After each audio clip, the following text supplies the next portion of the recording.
Fala pessoal, vamos aí a mais exercício de cálculo volume 2, seção 16.8, exercício número 3. Vamos ao enunciado.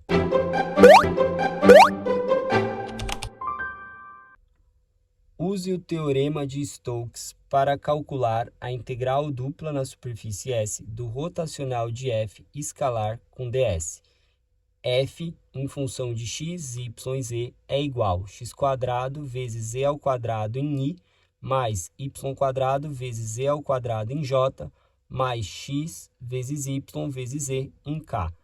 S é a parte do paraboloide z igual a x² mais y², que está dentro do cilindro x² mais y² igual a 4, com orientação ascendente.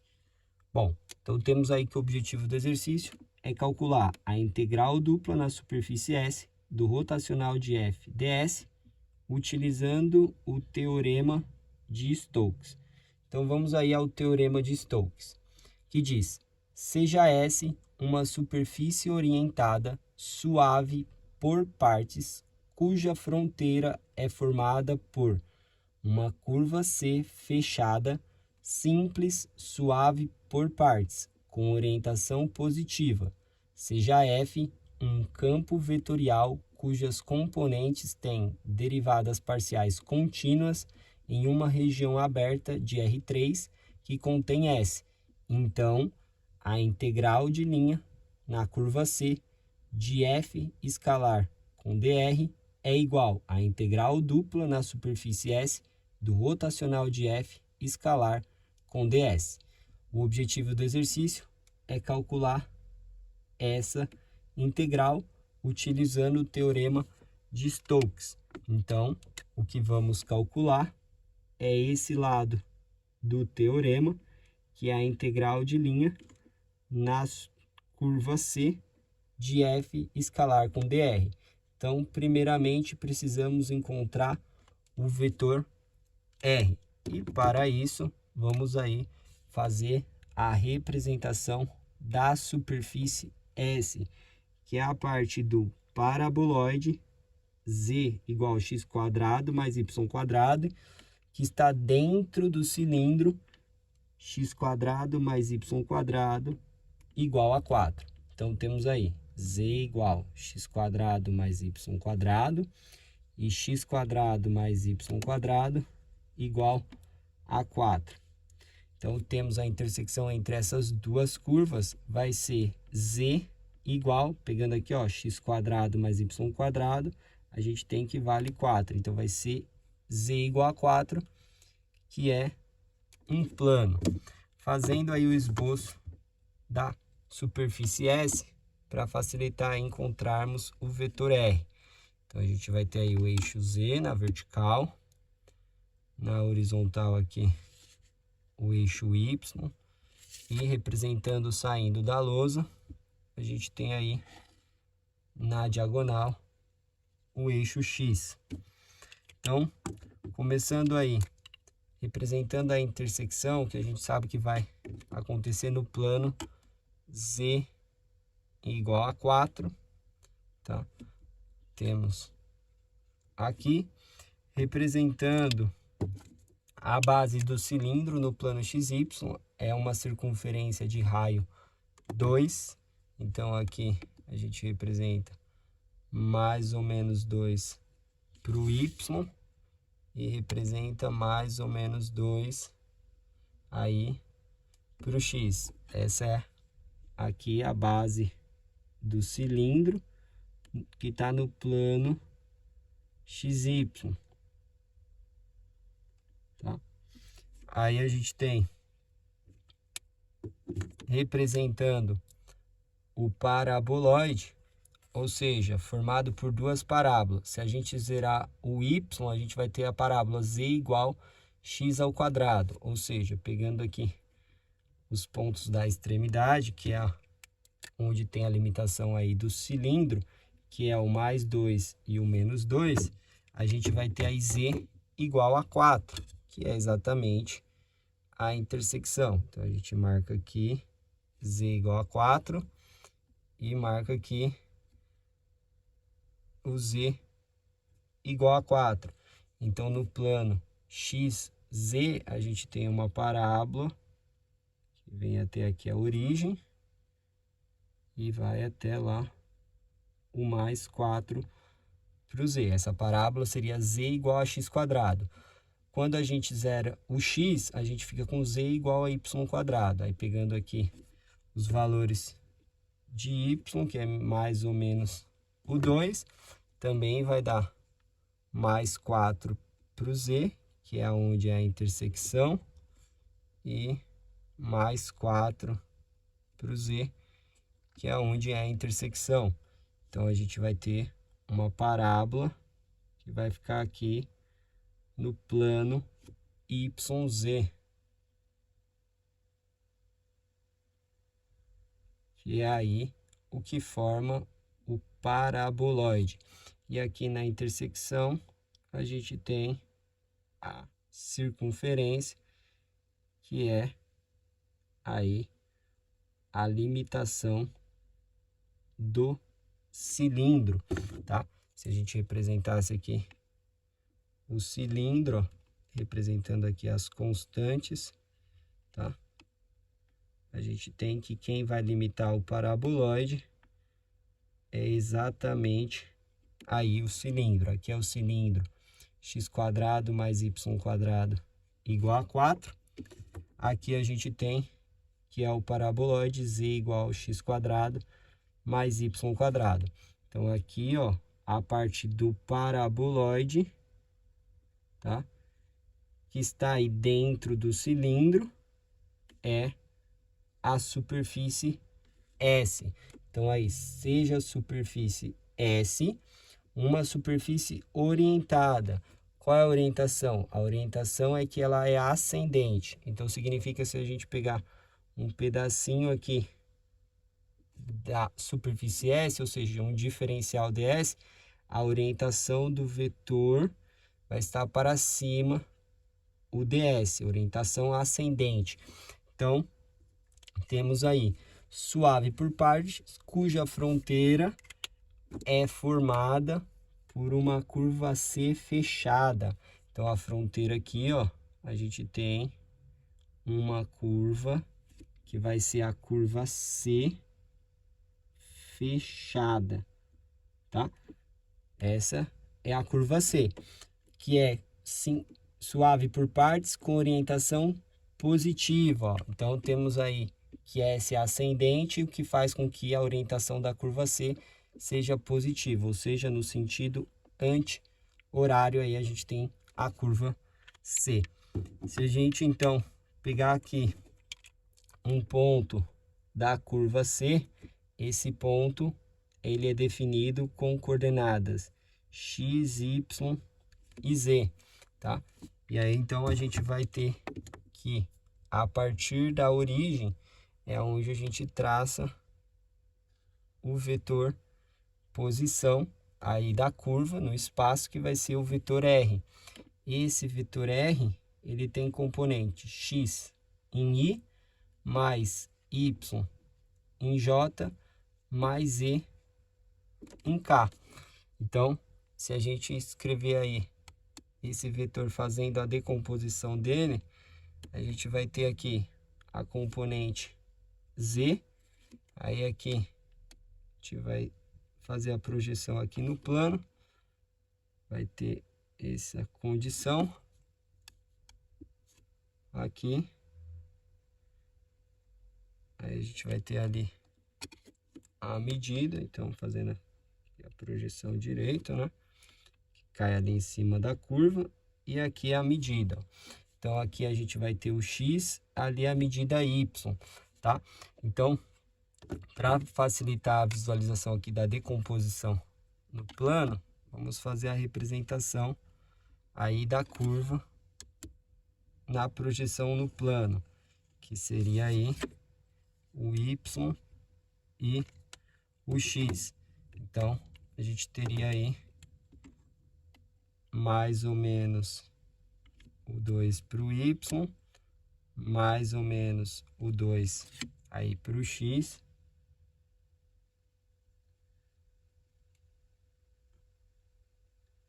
essa é a projeção aí da curva C, que é 2, 2, menos 2 e menos 2. Aí a gente tem que a projeção aqui, que é a condição de R. Colocando aqui um ângulo θ, a gente tem que aqui é a medida x, então x vai ser igual ao raio, o raio é de 2, então é 2, tá com um ângulo esse cateto, então é 2 vezes o cosseno de θ. E essa medida aqui, ó, que é oposta ao ângulo, é o y, e y vai ser igual ao raio, que é 2, vezes o seno de θ. E temos que z vai ser constante igual a 4.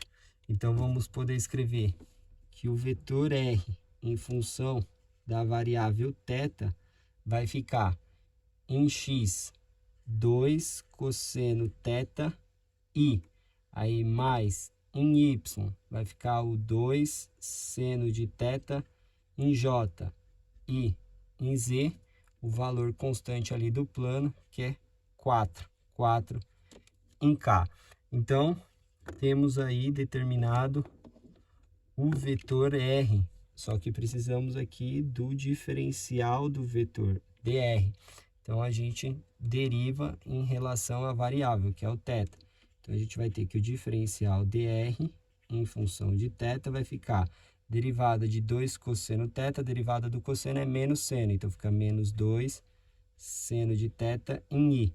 Aí a derivada do seno é cosseno, então fica mais 2 cosseno de θ em j. E a derivada da constante, 0 em k. Tudo isso que multiplica o diferencial de θ, que é referente à variável θ.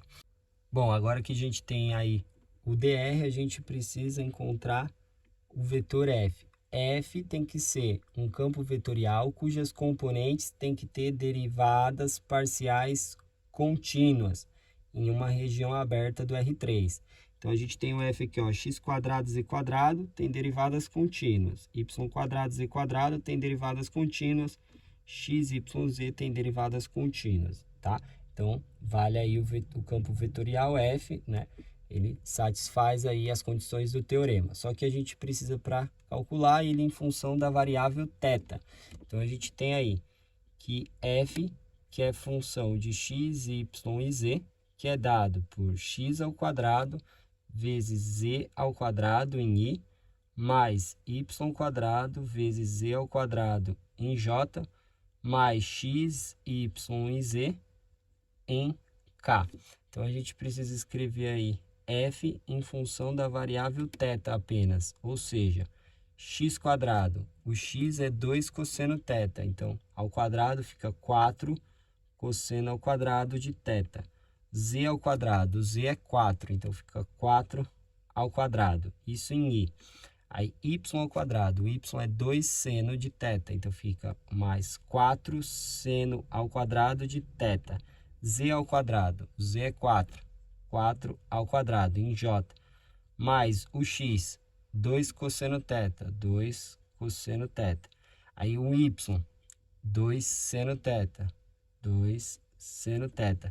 E o z, 4, isso em k. Então, reescrevendo para simplificar, a gente tem que f de θ é igual a 4 vezes 4 ao quadrado, fica 4 ao cubo, que multiplica o cosseno ao quadrado de θ em i. 4 vezes 4 ao quadrado fica 4 ao cubo, que multiplica o seno ao quadrado de θ em j. Que 2 vezes 2, 4, vezes o 4 ali, fica mais 4 ao quadrado, vezes o cosseno θ, vezes o seno de θ em k. Então, a gente tem aí a função f, tem o dr. Para fazer a integral aqui de linha na curva C, faltam os limites de integração, que serão em relação à variável θ. Ou seja, aqui na curva, começa em 0θ, rotaciona a curva inteira e vai até 2π, de 0 a 2π. Então, vamos poder calcular aí a integral dupla na superfície S do rotacional de f escalar com ds como sendo igual. Aqui é a integral de linha na curva C de f escalar com dr, ou seja, a integral Os limites de integração serão de 0 a 2π.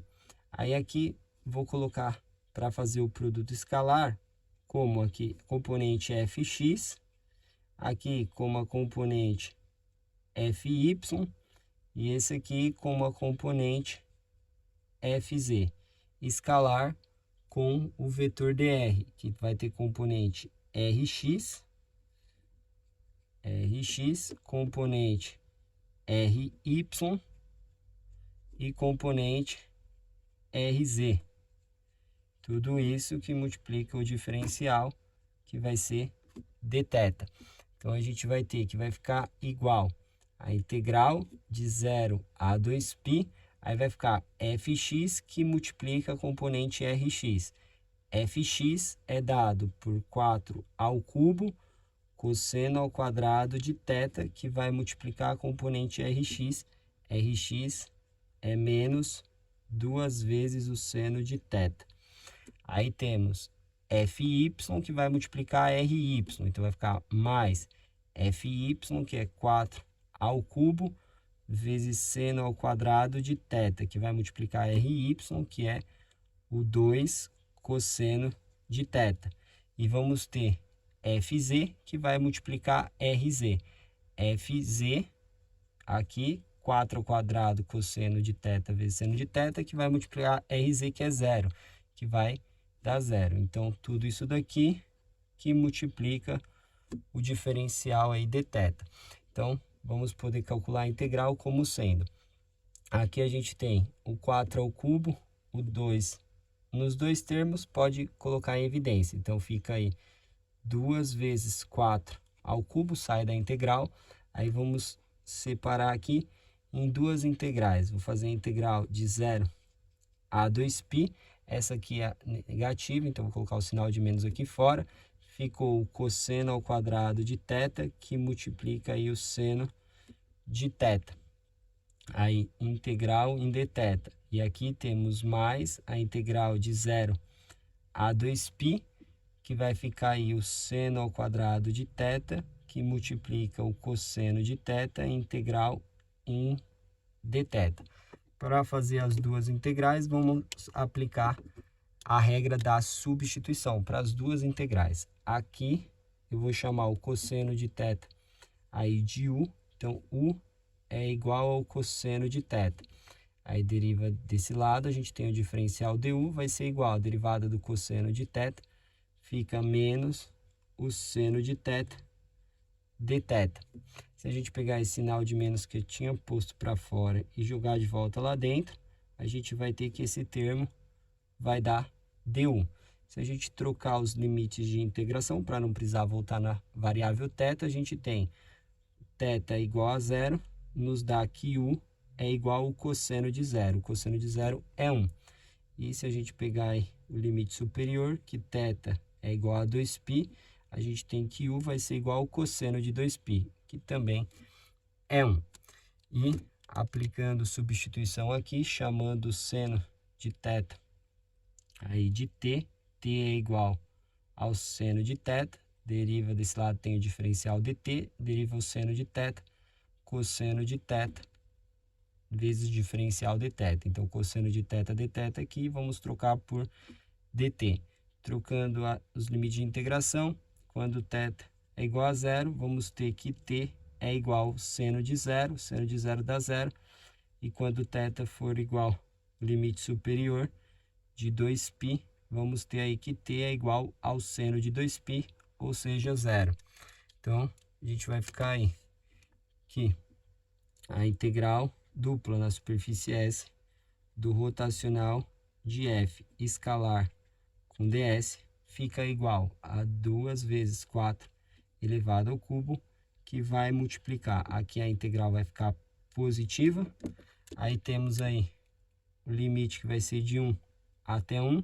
Aqui ficou u elevado ao quadrado, que vai multiplicar aqui o menos seno de θ dθ, que deu du. Aí vamos ter mais a integral. Aqui vai ficar os limites de 0 até 0. Aqui onde era o seno de θ fica t. t ao quadrado, onde era o cosseno de θ dθ, fica dt. Ou seja, aqui essa integral variando de 0 até 0 de t quadrado dá 0. Essa integral de u quadrado variando de 1 até 1 também dá 0. Então, vai ficar 0 aqui, que multiplica 2 vezes 4 ao cubo, ou seja, a integral da superfície do rotacional de f escalar com ds é igual a 0. Bom, espero que tenham gostado da resolução. Eu vou aguardar vocês em um próximo exercício. Até mais!